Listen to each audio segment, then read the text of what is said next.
আমার কোশ্চেনটা হচ্ছে বট গাছটাকে নিয়ে। তো ওপর থেকে শেকড়গুলো বেরিয়ে বেরিয়ে যে নিচে গেছে, তো এইগুলো কি শেকড় গাছের নাকি মানে ঝুড়ি নামে যে ওই ঝুড়ি মাছ দিচ্ছে, চিংড়ি মাছ দেখি। হ্যাঁ, মরে গাছগুলো তো এখানে এরকম হয়ে রয়েছে, এগুলো সব কেউ কেটে নিয়ে পালিয়ে যাবে। পুলিশ অ্যানাউন্স করছে যে তোমরা যদি শান্তিপূর্ণভাবে আন্দোলন করো আমরা কিছু বলবো না। যদি শান্তিপূর্ণ করে আন্দোলন করলে পুলিশ যদি কিছু না বলে তাহলে এত ব্যারিকেড, এত কন্টেনার দিয়ে সব কিছু ব্যবস্থা। কোথায় ডিম দিয়েছে দেখো, তো দেবো এবার খাবে দেখো সবাই। হ্যালো, ওয়েলকাম টু কুণাল পাত্র ভ্লগস। কেমন আছো সবাই? আশা করছি সবাই ভালো আছো। আজকে সারাদিনটা সবার টিভির দিকেই নজর থাকবে, একটু জানি আমি, আমারও তাই রয়েছে। তো যাই হোক, তার মধ্যেও হাসি মজা সব কিছু হবে, আমার কিছু কথাবার্তা হবে। তো চলো আজকের ব্লগটা শুরু করা যাক। সবার সাথে ভাগ করে মেসেজ দিল মোবাইল, জীবন চলছে রঙিন পথে। কুণালের লাইফ দেখো এত স্টাইল, ইউটিউবে লাইভ লগিং এর ফাইল। বাবা অলরেডি টিফিন খাচ্ছে খবর দেখতে দেখতে, আমি এদিকে খাবো। আমি নিয়েছি দেখো আলুর দম, এই তরকারির দুখানা আলু আর পটল ভাজা নিয়েছি। আমার তেমন খেতে ইচ্ছা করছে না, কারণ শরীর খারাপের পর থেকে শরীরটা ঠিকঠাক হয়ে গেছে, কিন্তু খাওয়া দাওয়াটা ঠিক করে খেতে পারছি না। যেন মনে হচ্ছে একটু গা গোলাচ্ছে খেতে গেলে। সেই জন্য একটুখানি দুটো আলু, দুটো পটল ভাজা নিয়েছি, ওই দিয়েই দুটো রুটি খাবো। একটা আমি কথা বলতে চাই তোমাদের, আজকে যে আন্দোলনে এত কিছু যে তোমরা দেখছো হচ্ছে, সব কিছু এত ব্যারিকেড দিয়েছে, কন্টেনার দিয়েছে বড় বড়। হ্যাঁ, এদিকে আবার মাইকে অ্যানাউন্স করছে যে তোমরা যদি শান্তিপূর্ণভাবে আন্দোলন করো আমরা, মানে পুলিশ অ্যানাউন্স করছে যে তোমরা যদি শান্তিপূর্ণভাবে আন্দোলন করো আমরা কিছু বলবো না। যদি শান্তিপূর্ণ করে আন্দোলন করলে পুলিশ যদি কিছু না বলে তাহলে এত ব্যারিকেড, এত কন্টেনার দিয়ে সব কিছু ব্যবস্থা কেন করছে? হ্যাঁ, মানে এতটাই ভয় যে মানে ভাবো একজন, মানে কেউ আন্দোলন করে যাবে ওখানে, তারা কি ওখানে গিয়ে ভাঙচুর করবে না কি করবে? তারা চাইছে যে তাদের দায় কথাবার্তাগুলো বলার জন্য। তো নবান্নটাকে ঘিরে দাও একদম নবান্নর সামনেতে, যাতে নবান্নর মধ্যে না কেউ ঢুকে যেতে পারে। এত আগে থেকে সব জায়গা ঘিরে দিচ্ছে। বাবা একটু বাইরে কি সব কাজ করছে, ওটা একটুখানি চলো দেখে আসি, আমি তো করতে পারছি না। বাবা, ও আয়না পরিষ্কার করছো? ও বাবা, আলাম পরিষ্কার করছো হয়তো, সেটাই ভাবলাম যে করবে। ও বাবা, বলছি এই যে এই চাল কুমড়ো গাছগুলো তো এখানে এরকম হয়ে রয়েছে, এগুলো সব কেউ কেটে নিয়ে পালিয়ে যাবে। কেটেছো? হ্যাঁ, আর একটু এই এই ডগটাও কেটে নাও, এই ডগটাও কেটে নিয়ে পালিয়ে যাবে। এটাও কেটে নাও, কাউকে দিয়ে দিয়ে দেওয়া যাবে খুনি, কারণ টেনে ছিঁড়ে নেবে তো পুরোটা ছিঁড়ে যাবে গাছ। দেখো বাবা কেটে নিয়েছে ডালটা, কিন্তু এই এই এই ডালটা কিন্তু চাল কুমড়ো হতো না তো, ওই যেখানটা মনে হয় চাল কুমড়ো হবে, ওগুলোই দেখবে হবে রাস্তার ধারে তো, আর ওগুলোই টেনে নিয়ে পালিয়ে যাবে। দাদা আমাকে একটা মাছ দিচ্ছে, চিংড়ি মাছ দেখি।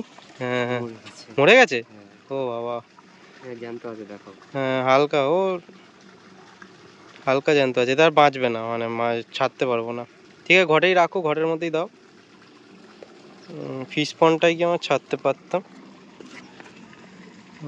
ঠিক আছে, তা তুমি তুমি ধরো এখানে। তো দাদা মাছ ধরুক, পরে নিয়ে যাব, আমি একটু বসি। অনেকদিন মাছ ধরা হচ্ছে না, কি আর করা যাবে। সেই কবে মাছ ধরেছি, তারপর থেকে বড়শিগুলো সব পড়েই আছে, মাছ ধরা হয় না। তার একটা কারণ আমি অনেক আগে বলেওছি, মানে এত লোকে মাছ ধরে, আমি ধরবো কোথায়, জায়গা পাই না। আর এখন ধরা হচ্ছে না যেহেতু বৃষ্টি পড়ছে। থাক, ওই মাছটা পরে নিয়ে যাবো ওখানে যাওয়ার সময়। ওই মাছটা আমি আর নিয়ে আসিনি, একখানা মাছ আমি বললাম যে অন্য কাউকে দিয়ে দাও, একজন নৌকা নিয়ে যাচ্ছিলো তাদেরকে দিয়ে দিয়েছে। যাই হোক, এখন বাজে 3টে, আর এখন ভাত খেতে বসছি আমি, কারণ ঘরে এসে আবার খবর দেখছিলাম কিছুক্ষণ, যা অবস্থা হচ্ছে এত খারাপ লাগছে কি বলবো। মানে আমি এখানে মনে করি মানে পুলিশরা মানে এত টাইপের অত্যাচার করছে যারা রয়েছে ওখানে, ঠিক আছে, কিন্তু পুলিশদের তো কিছু করার নেই, তারা ডিউটিতে রয়েছে, তাদের যা ওপর থেকে আদেশ দিচ্ছে তারা সেই হিসাবে কাজ করছে। কিন্তু ওপর থেকে যে আদেশগুলো দিচ্ছে এটাই বাজে। আমি যা মনে করি, এখন 10,000 লোক রয়েছে, তাই 10,000 লোককে মারছো ধরছো, এই 10,000 লোককে দেখে এইবার মানুষের, আমাদের মনে কিন্তু আরও রক্ত মাথায় উঠে যাচ্ছে। এবার যখন আমরা 1 লাখ লোক একসাথে রাস্তায় নামবো, একসাথে 5 লাখ লোক রাস্তায় নামবো, তখন কি তুমি লাঠিচার্জ, জল কামান, এই ফায়ার গান করতে পারবে? তখন কিছু ঠায় আসবে? তখন তো লোক, জনসাধারণ পুলিশকে মারবে। এক একটা পুলিশের পেছনে যখন যদি 10 জন করে লোক থাকে, তখন পুলিশের কি অবস্থাটা হবে? তো এই জিনিসটা আমি বুঝছি না যে কেন করছে, যে যারা শাসক দলের লোকজন আছে তারা নিজের জিনিস নিজেরাই খারাপ করছে, তাদের অবস্থা আরও খারাপ নিজেরাই করছে। তো এটাই আমার বলার। যাই হোক, আজকে আমাদের ডিমের তরকারি হয়েছে, এই যে ডিমের তরকারি দিয়ে ভাত খাবো, আর শাক ভাজা, ঢ্যাঁড়সের তরকারি সব রয়েছে, আরও কী কী সব রয়েছে ওগুলো আমি নিয়ে নিই, এই দিয়েই খাবো। আমার মাছের কাণ্ড দেখো, মানে আমি দেখাচ্ছি তোমাদের, দেখো একবার কাণ্ডটা। ও দাঁড়াও, একটু আলোটা জ্বালিয়ে নিই আগে, এইবার দেখাচ্ছি তোমাদের কাণ্ড, ঠিক আছে?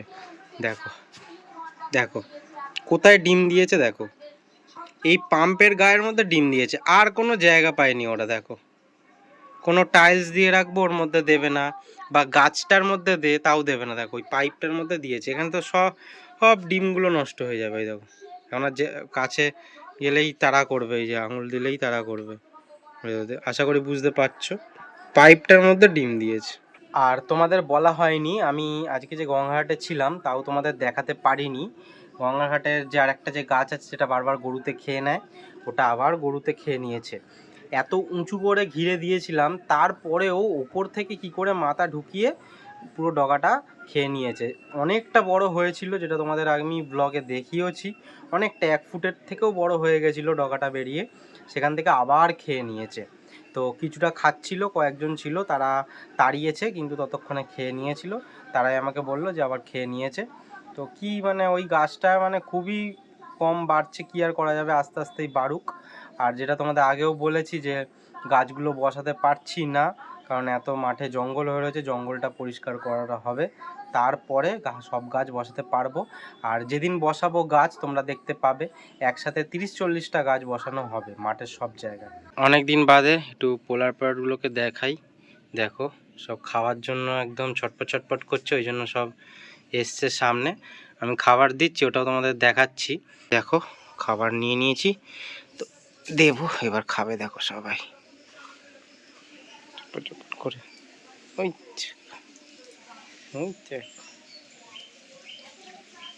এইবার গাছের সম্বন্ধে আমি একটা জিনিস তোমাদের কাছে জানতে চাই।